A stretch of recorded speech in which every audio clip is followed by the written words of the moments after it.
Welcome in, ladies and gentlemen, to the Let's Talk Sports Fantasy Football Show. My name is Ryan Larrison, expert ranker for FantasyPros, writer for Rotoballer and YardsProFantasy.com, and creator of the Fantasy Football for the People YouTube channel.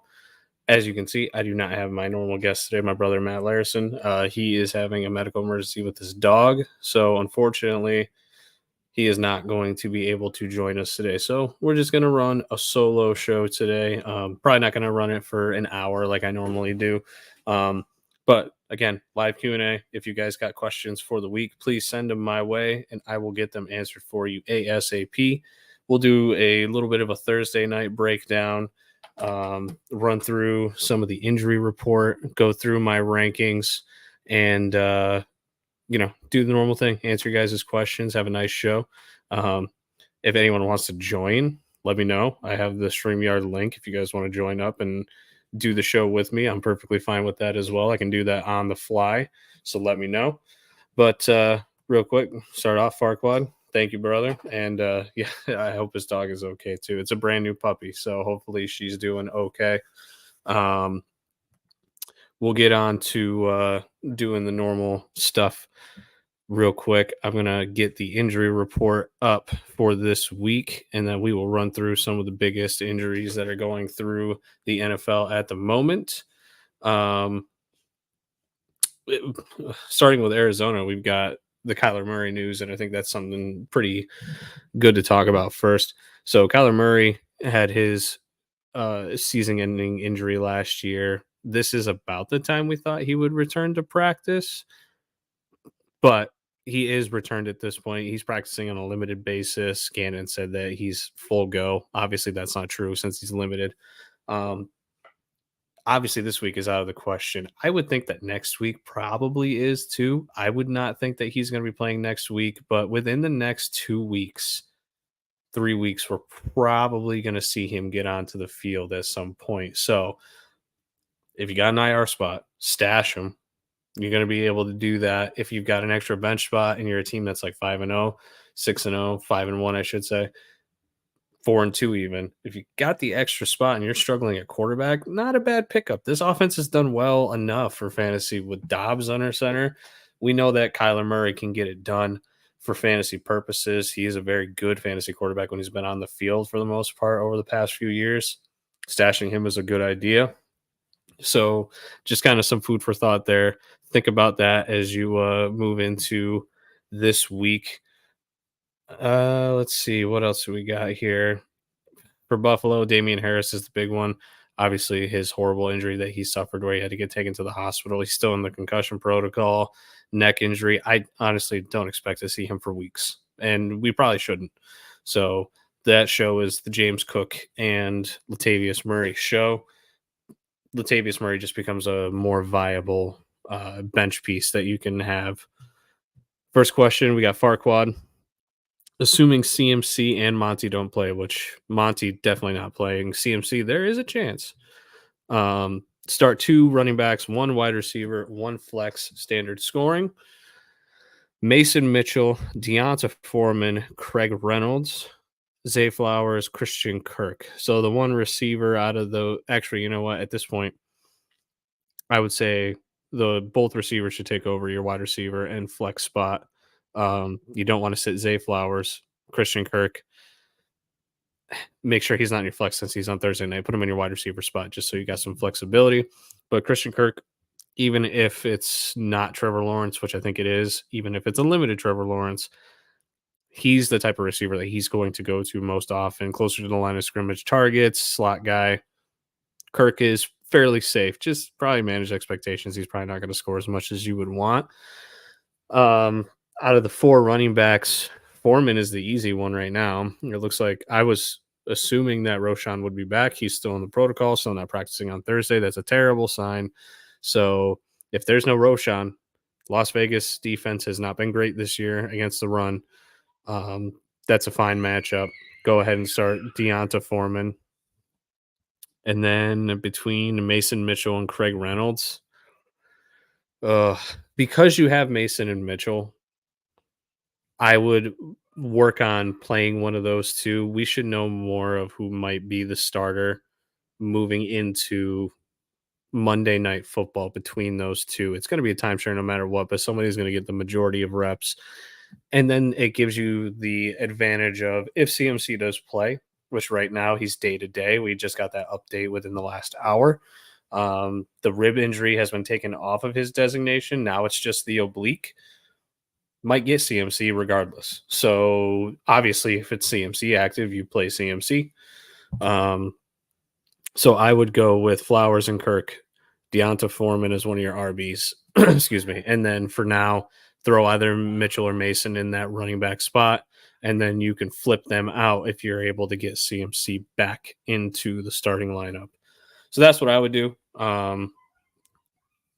Not that Craig Reynolds isn't a good play this week. I think Gibbs is pretty much going to be back no matter what, but Reynolds is going to be good enough to um, yeah, it's hard to say if he would be a top 24 guy.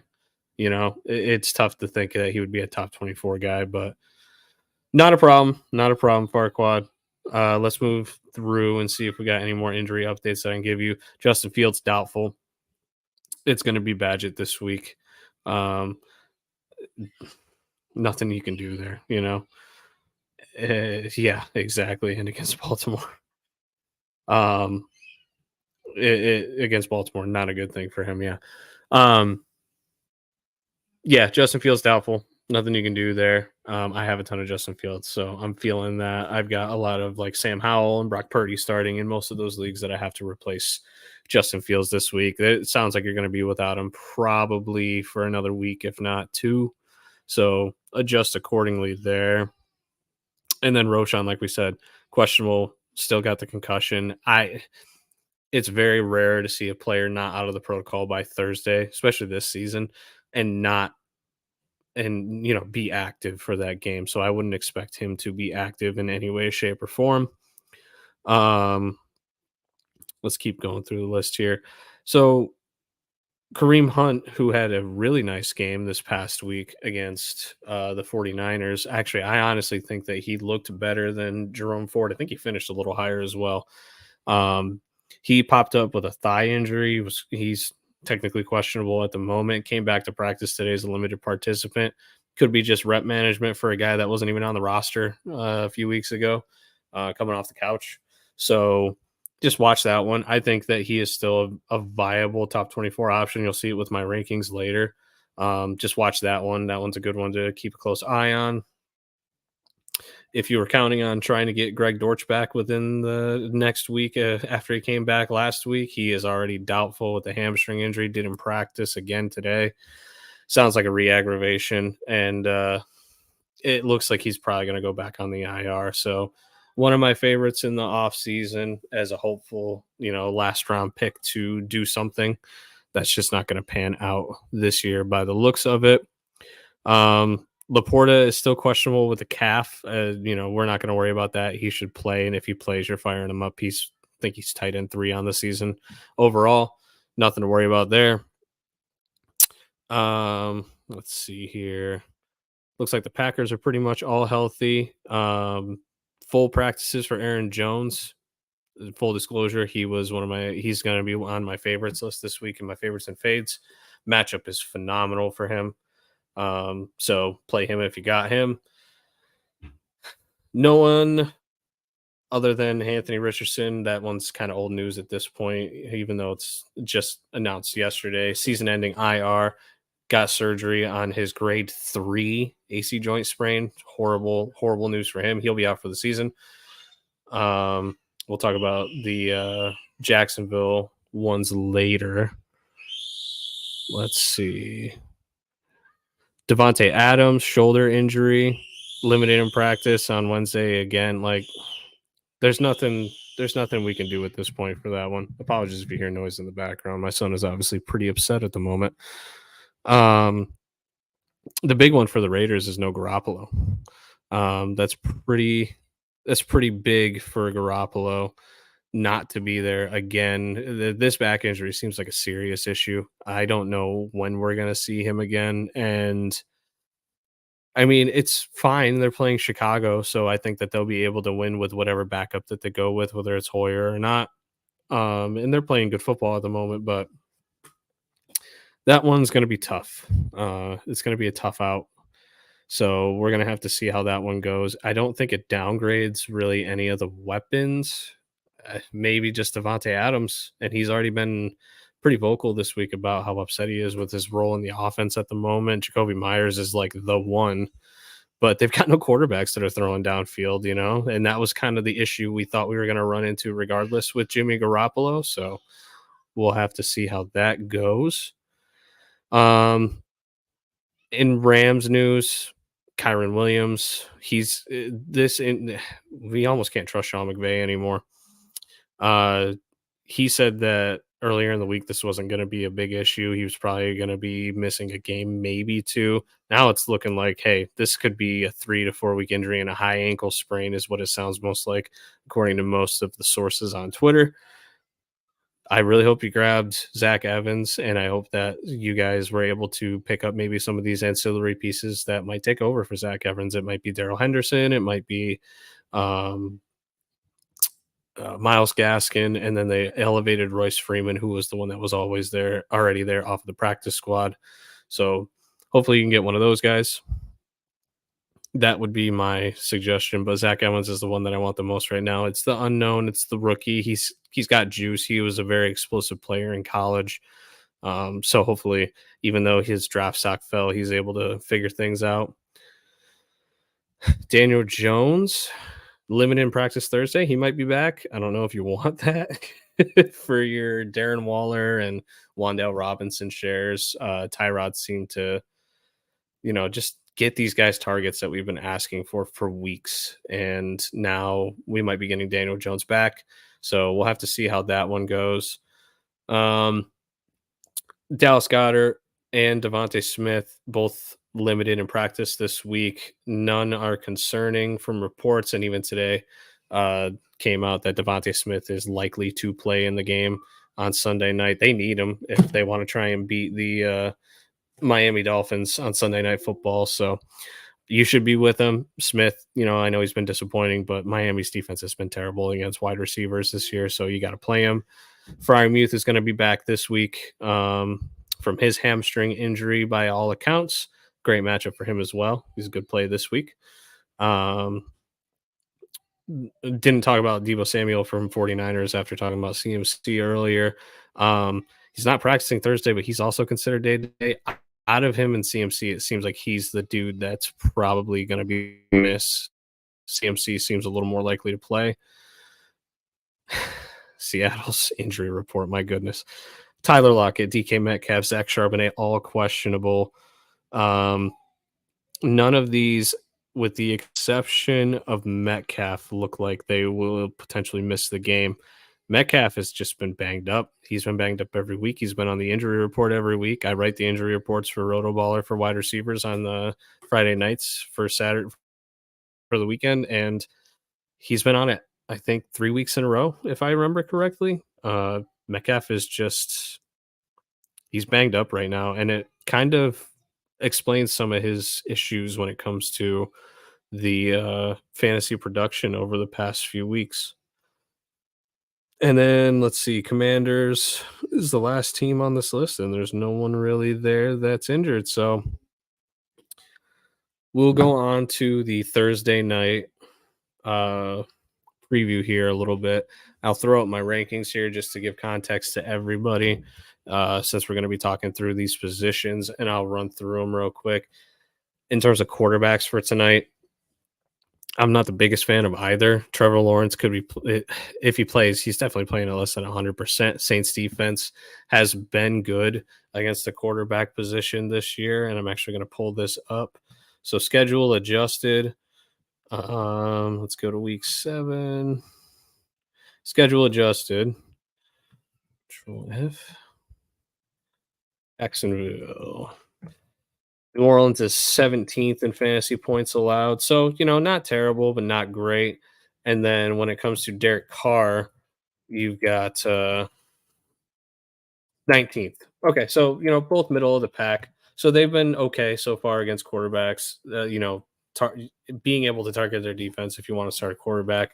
But usually these these games are high scoring that you want to target a streaming quarterback in like Carr, and Lawrence hasn't been great even when fully healthy this year. So I've got them both ranked outside the top 12. I've got Lawrence at 13. I've got Carr at 15. They're playable, especially in a week with 6 teams on bye, but they're nothing great. And I'm not very excited for either. I don't have high hopes for either. And I think you should adjust your expectations.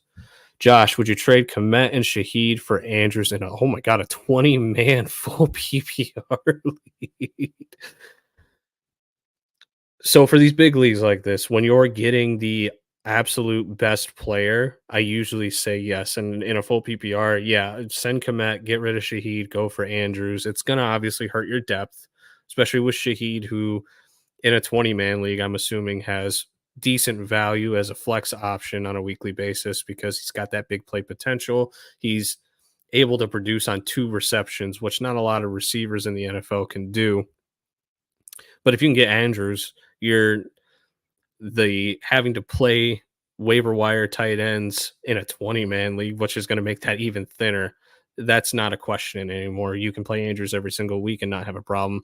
I would 100% take that. He also adds he's on his bench. Yep. Fire it up. Take that trade. Man, dude, 20-man league, though. That's impressive. That's hard to do. Those leagues are not easy. I think the max I've done is 18, and that league was horrible, horrible, horrible to try and manage every week. Rate 20-man PPR team: Russ, JT, Aaron Jones, Tyreek Hill, Christian Kirk, Komet, and Jacob. I mean, your record's got to be great in that league. Well, okay, actually, let me think about it. JT obviously not being there for a while is going to hurt, and then Aaron Jones has had the injury, so you might be. I don't know if you've hit 500. You might be over 500, but as of right now, looking rest of season, the only spot that I think you might struggle with is a little bit is Russ at QB because he can be hit or miss, but he's been pretty good this year. I mean, last year he barely hit. Did he even hit 15 passing touchdowns? I can't remember. I got to look at that. But yeah, dude, 4-2, getting Andrews to that lineup. Yeah, 100%. That's a great move. Perfect move for you. Good luck with that. Great. I mean, that's one of the best 20 man teams that I can think of at the moment. And I don't really help people with leagues that go above 14. 16 is the max that I usually see. So 20, being able to have Jacoby Myers as your flex, your 3, Kirk is your 2. I mean, Tyreek Hill is going to almost win you every week in a league like that if he keeps having the weeks that he has. So made a lot of trades, only 3 original drafted players, Russ, Komet, and JT. Well, good on you for keeping JT through all of that because that first week back that he had was probably the highest that his value got before he actually starts producing on the field in a big way. And you held him and you didn't sell just because you could have sold in a 20-man league. So good holding him. You've got a phenomenal roster right there. Like I said, the only thing that you can probably look to improve again is your running or your running back, your quarterback. And you don't have to, especially in a 20-man. Russ is a top 15 quarterback rest of season for me. So absolutely. He gave me a score there. Got so many offers. Yeah, I scare there. Yeah, I can only imagine the offers that you got for him in a 20-man league, dude. Like when a guy like that becomes available, and not saying you put him on the block or anything, but like he became available in your league's eyes because he was finally back onto the field, got the extension, it's the time. Would I start Russ or Carr this week? I have Russ one spot higher, and I would because the implied point total is so low in this game tonight, and Derek Carr only made the top 10 last week because he threw 50 times.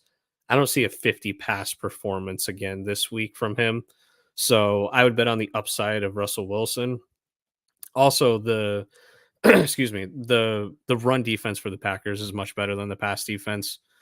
And if the Packers can kind of get back on track and score often like they were before they had these struggles over the past few weeks, they're coming out of the bye this week, then that means that Russell Wilson's going to have to keep pace. So I would go with Russell Wilson. He's had more multi-TD games than Carr this year by a good margin. So that's what I would say my approach in a 20-man league would, if I'm looking for a quarterback to stream and start, I'm going to try and put the guy in that I think has a better chance at throwing more than one touchdown that week. And to me, that's Russell Wilson this week. So go Wilson. Obviously, in a 20-man league, keep Carr for God's sakes, because there's probably nothing on the waiver wire for quarterbacks in that league. But yeah, absolutely.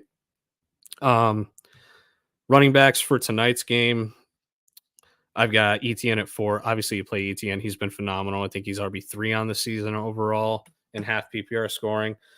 And then I've got Kamara at 11. I did not drop him because of the Jamal Williams returning news. Williams, I think he's right near that 36 spot, right around that RB3 range for me this week, just because I don't know what his workload's going to be coming off of the hamstring injury. And then on top of that, Kamara is fully healthy and back in this offense. We haven't seen Jamal Williams working in this offense with Kamara so far. So I'm just tempering expectations there. The matchup itself for running backs is not terrible. Let me see here. Go to the Saints. So the Saints matchup is the running back matchups all over are terrible this week for the Thursday night game. Saints are 7th in points against or points allowed to the running back position. And then when you're looking at Jacksonville, Saints are 9th. Jacksonville is 7th. So both these defenses are top 10 in points allowed to the running back position, which is not good. I should say points. Yes, top 10 in points allowed is the way that you would put it. So I'm not a big fan of, any of the ancillary pieces. I think ETN can still find his way into the top 5 if you can hit the end zone. You play him every week no matter what. And then because there's 6 teams on bye, Kamara, finds his way into the top 12 this week. He had 26 touches last week and then over 20 again. So we'll have to see how that goes. Marcos, what's going on, man? Half PPR, Ayuk, Ridley, Puka, Jahmyr Gibbs, Jerome Ford, and JT. 1 wide receiver, 1 running back, 1 flex. Thank you.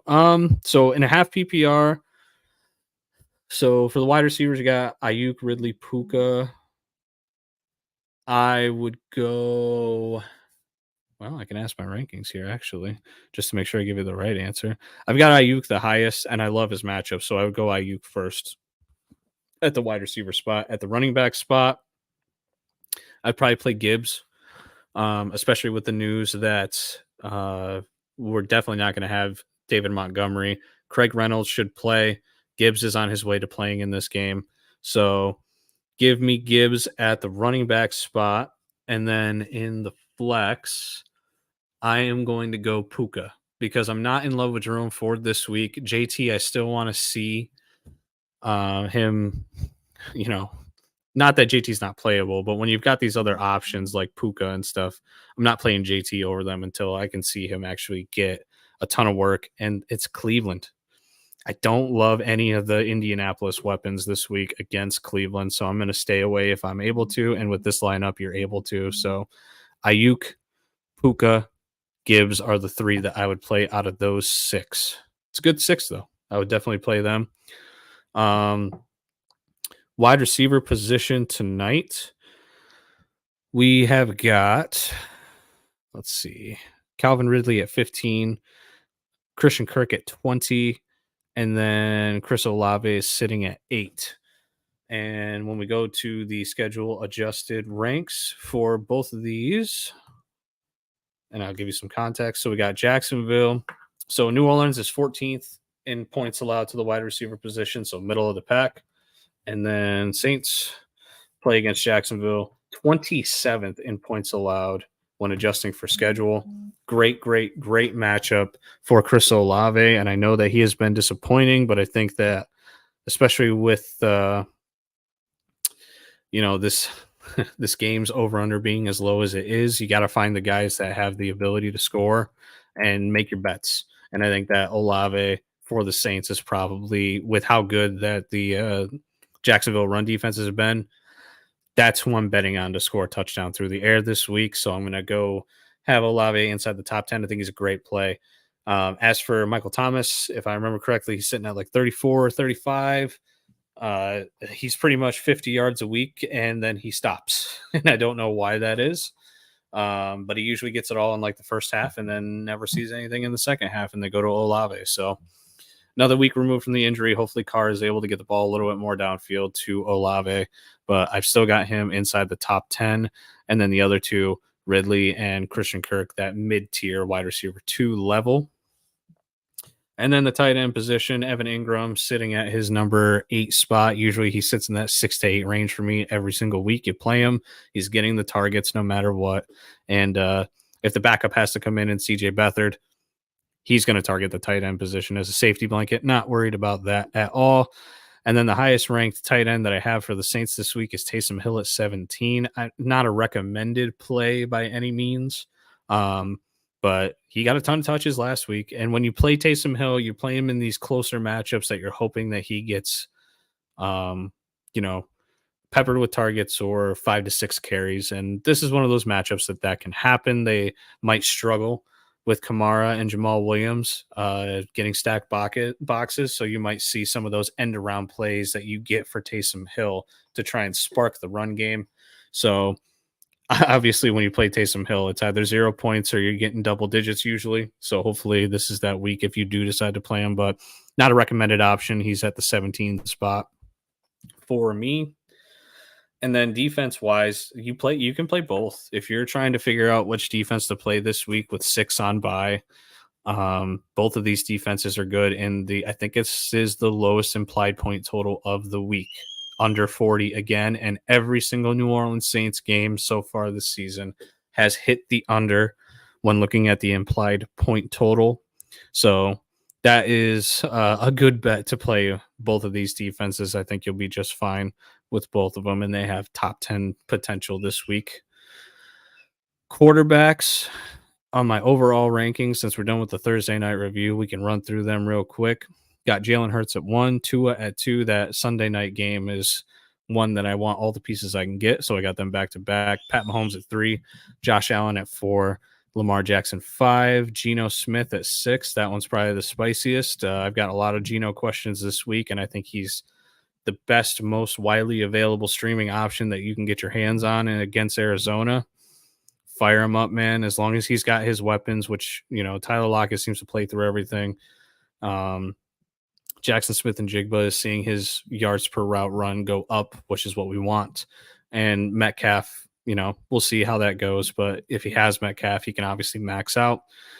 7, Justin Herbert. 8, Matthew Stafford. 9, Brock Purdy. 10, Jordan Love. I like his bounce back potential against Denver this week. 11, Jared Goff. And 12, Sam Howell. And then the top 3 right outside of that are Trevor Lawrence, Russell Wilson, Derek Carr. So even in a week where there is a lot of, quarterbacks that are out because of these 6 teams on bye, we got some injuries. That's why you see the Badgents and Walkers and Minshews of the world down there at the bottom of the top 24. I still got Kirk Cousins outside the top 15 this week. I don't know how to view him without Justin Jefferson. We've only seen him without him for 1 game, and he couldn't even hit double-digit fantasy points. And then he's got to play a pissed-off San Francisco defense on Monday Night Football. I don't love it. I do not love it. So if you have someone else, any of these guys ranked above him available to you, I would play them over top of Kirk Cousins this week. Let's move on to the running back position real quick. Ken Walker coming in at number 1 for my running back ranks. And I will preface, I have CMC off this list with the assumption that he will not play. There is a chance. So if I get the, impression from practice reports tomorrow, because he didn't practice today, if I get impressions from the practice reports tomorrow that he's even limited, he will go back into my rankings inside the top 5. I don't think I'll put him ahead of Ken Walker just because Walker's got an amazing matchup this week. But he would definitely finish, or he would be ranked inside the top 5 and a must play. Number 2, Austin Eckler, disappointing return last week. KC is a good defense against the run, but it's Austin Eckler. You don't worry about matchup. Josh Jacobs at Chicago. That's another phenomenal smash spot. We already talked about ETN at 4. 5, DeAndre Swift versus Miami. Great matchup for him as well. 6 Bijan at Tampa. First time I've had Bijan outside the top 5 in a while. He's just not getting the he's getting more work taken away from him given to Tyler Algier over the past few weeks, and I don't like it. And this Tampa Bay matchup is tough. I don't really love his prospects as a top 5 guy, but obviously it's Bijan. You still play him. He would probably be even lower if all 6 teams were that are on bye were in this week because there's a lot of good running backs that aren't playing this week. Raheem Mostert at 7 against Philly, 8 Saquon against Washington, Aaron Jones at 9, one of my favorites this week, going up against Denver. I think he's got top 5 upside this week. They need him back bad for that offense to be more balanced, and this is a smash spot against Denver. I love him. Isaiah Pacheco at 10 against the Chargers, 11 Kamara we talked about. Ramondre hits the top 12 this week. I think, Buffalo kind of scares people away when it comes to starting your fantasy players against Buffalo's defense, but that defense is as banged up as it gets. And when you go and you look for what their adjusted schedule rank is, they are 18th in points allowed. So they are, giving up a good amount of points to the running back position this year. Through the last 4 weeks, they've only gotten worse. And I think that Ramondre should be able to take advantage of that. JT at 13 going up against Cleveland. That might even be too high. I am nervous about the Colts, but because there's 6 teams on by, both him and Zach Moss make the top 20. Brian Robinson against the Giants at 14. He should have a good bounce back game this week. Jahmyr Gibbs at 15. He could be even ranked higher, honestly. And then not to run through the rest, but we'll go towards the bottom. We got Kareem Hunt there at 21, 22 Zach Evans, who I think is a good play this week. I know it's kind of the unknown, but when it comes to Zach Evans, I'm picking him out of the running back core for the Rams for the sole fact that he was the guy that was already active on the roster for game days before Kyron Williams went down. I'm not going to trust Royce Freeman as a practice squad bump up to take a lot of the work. And I'm not going to trust Darrell Henderson, who's not even on the active roster. He's on the practice squad. And Myles Gaskin was a sign off of the Vikings practice squad to the active roster just to give him more bodies. So I've seen a lot of Darrell Henderson on Twitter, people betting that he's going to be the dude because Sean McVay loves him so much, but he hasn't been on the roster all year and he's been available. So if he loved him that much, why wasn't he already there? Not a big fan this week of anybody outside of Zach Evans. And the matchup is great. That's the big thing here. When you look at what the Pittsburgh Steelers defense has done in terms of schedule adjusted, 22nd in points allowed to the running back position, schedule adjusted. So you can score fantasy points on the ground against the against the Steelers, and the Rams will do that. Wide receiver ranks, running through them real quick. Cooper Kupp versus Pittsburgh, Tyreek Hill at 2, AJ Brown at 3, Diggs at 4, Keenan Allen 5, Amon-Ra 6, Devonta 7, kind of the normal top 7 that we're going to see for the rest of the season. Olave 8, Ayuk 9, 10, DK Metcalf 11, Puka. Don't worry about Puka. I've seen so much worry about Puka. They threw the ball 25 times last week. He still had over a 33% target share. Just wasn't a lot of passing, So not a need to worry about Puka. 7 targets with only 25 pass attempts is great. So don't worry about that. They'll have to throw more. Jalen Waddle at 12, Devonta Smith 13. I think this is a good bounce back spot for him this week. Marquise Brown at 14, great matchup against Seattle. Ridley at 15, I'm a little concerned about, but I think that, the matchup dictates that he can make something happen there. Evans at 16, Zay Flowers at 17, Locke at 18, DJ Moore at 19. He could probably be even lower. Badgett concerns me. And then Kirk at 20, Godwin 21, Watson 22. Amari Cooper drops all the way to 23 without Deshaun Watson, most likely again. And then Jacoby Myers at 24 against Chicago. Just a great spot for him this week. And then we'll end off with the tight end rankings. Like I said, I'm not going to make this show an hour-long show by myself this week. Travis Kelce, number 1. Status quo. Number 2, Mark Andrews. 3, Hawkinson. 4, Kittle at Minnesota. And if there's no Debo, Kittle's going to have a lot more targets this week, so he should do well. Got Laporta at 5 only because of the injury. He's still probably not going to be at 100%, and Baltimore's not a good matchup. So, startable. Definitely fire him up. Just I'm managing expectations. The next 3, Goddard, Waller, and Ingram, I think they all have the chance to finish as the number 1 overall tight end on the week because their matchups are good. And for Ingram, he just gets peppered with targets. Weirdly, the most consistent tight end outside of Travis Kelce in terms of target share. Kyle Pitts at 9. He's finally doing stuff. So now that I put him back in the top 12, he'll probably have a terrible week. We'll see how that goes. Fryermuth at 10. I love his matchup. He's coming back from the hamstring injury, so people might be a little worried, but the Rams give up the absolute most points to fantasy tight ends right now, and they're not guarding the middle of the field.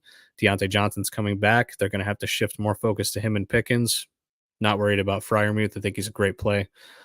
Ertz against Seattle at 11, 12, Musgrave, and then your top 3 kind of streamy-ish options, Cole Kmet, 13, 14, Logan Thomas, 15, and Njoku. Michael Mayer, I think I'll probably raise throughout the week, most likely. He's seen his route participation go up every single week. He was in the mid-60s last week, and I think it's just a product of they need more pass catching help, and they've been finding a way to win games when they're throwing the ball often. And, he's by far the best pass catcher on that team at the tight end position. So they're using him more.